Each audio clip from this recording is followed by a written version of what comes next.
Ngayong Miyerkules ng hapon sa Kababayan Today, patuloy nating ipagdiwang ang ika-7 anibersaryo ng ating programa. Ito po ang kauna-unahan at kaisa-isang pang-araw-araw na produksyon para sa ating mga kababayan dito sa Amerika. And today on the show, we're gonna look back on the year 2010. We're bringing you the best of that year, community events, exciting and big names, big stars that we've had here on the show para po mapanood nyo rin yan. We're bringing them back to you today on the program as well. Pero bago ang lahat, pag-usapan po natin ang mga balita. Pinoy na Pinoy, Weekend Balita. Ronnie Ligo, Editor-in-Chief of Weekend Balita, every Monday and Wednesday here on our program, giving us the news from here in America, also from the Philippines, and also news that affects our living here in the U.S. And one of those, Ronnie, is immigration, of course. We have been talking about immigration reform, great strides are being made. But at the same time, I posed this question last time when we talked about the Boston Marathon explosion, that it could affect immigration reform. Exactly. 2 weeks ago, ang ganda ng report natin, Jenna, that there is now an immigration bill at the Senate, U.S. Senate. However, because of these bombings in Boston, ngayon, ang tinitingnan nila ngayon is will this affect the immigration bill? As far as some Republican senators are concerned, they said that this is a matter that they should take a look at, especially isa sa mga gang of eight, si Senator Marco Rubio. Sinasabi niya, this should be part of the debate kasi nga, we already know that the two suspects in the bombing are Chechenian and are immigrants to the United States. Yes, and not only that, the older of the brothers was charged in 2009 with a violent crime, flagged by a foreign intelligence service as a likely Islamic radical and terror threat. And at the same time, when he traveled out of the U.S., he actually visited jihadist hotspots before returning to the U.S. So bakit hindi na-investigahan yon? And then number two, they were living here, but apparently they did not assimilate to American lifestyle because they held on to their beliefs. Exactly. 10 years na silang nandito, Jenna, no? So it's a matter of a question of who are supposed to be monitored. At ito nga, because they are also immigrants.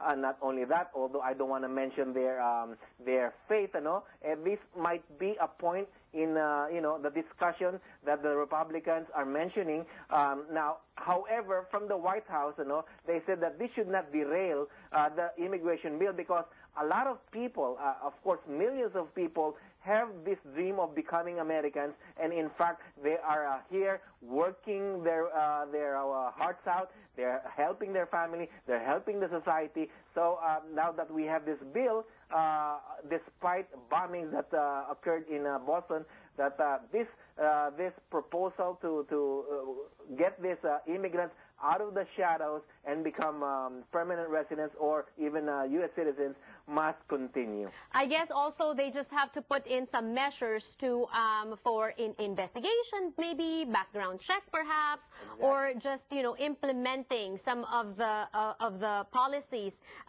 very strictly, di ba, Ronnie? Right. Of course, sabi nga nila that the borders must be secured first, even before tackling the 11 or so million undocumented immigrants in the United States. All right, very quickly, Ronnie, patuloy naman ang mga budget cuts and in fact, naapektuhan ngayon ang ating mga iba't ibang paliparan because of sequestration. Right. In fact, thousands of passengers were delayed starting on Sunday, sabi nga nila, because of the furloughs that are occurring, especially in the Department of Transportation, yung mga tinatawag na sa tower, yung control towers. Yes. Yeah, the operators there, so they're being furloughed. So nangyayari is nadidelay yung mga flights. They're spacing the flights, those are coming and going out para hindi magkaroon ng aksidente, because there are less people manning the tower. So, ito mga controllers ito, they're being furloughed, ngayon naapektuhan. Now, they're blaming each other. Yung mga Republicans, of course, they're blaming the administration of Obama that he was the one responsible for this sequestration. And, of course, the Obama administration said that not only are we going to furlough controllers, if you want others not being affected by this sequestration, then everything should be on the table, that if we are going to continue government operations, that everything not only because yung sinasabi nila ng mga Republicans mukhang ginagawang scapegoat yung mga controllers, and it affects of course the citizens. And that is why it's also sad, Ronnie, kasi itong mga hinalal natin ng mga opisyal to take care of us, ang ginagawa, they blame each other. I think instead of exerting effort in the blame game, kailangan mag-usap na lang sila how they can solve this issue.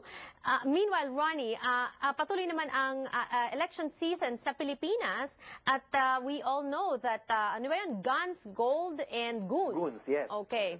So, matagal na yan, ano? However, at patuloy pa rin, mukhang nangyayari ngayon, it's not a matter of guns, goons, and golds, pero yung new people sa army, yung tinatawag nating matagal ng communist insurgents sa atin, sila na ngayon ang nagmama ng mga checkpoints down. May mga checkpoints sila, tinaharang nila yung mga gustong mag-campaign sa kanilang mga lugar. Dinidemand nila sa mga kandidato that they should coordinate with them first before they even come to their areas na control nila, at magka-campaign sila doon. Not only that they should not bring armed bodyguards with them. Anong nangyari na nga, ni-report natin nung Monday, no, yung dating Vice President natin, yung nasirang Fiso Ginggona, yung kanyang Mrs. si Rose Ginggona, ay na-ambush na kung saan two of her aides were killed, and she was also injured.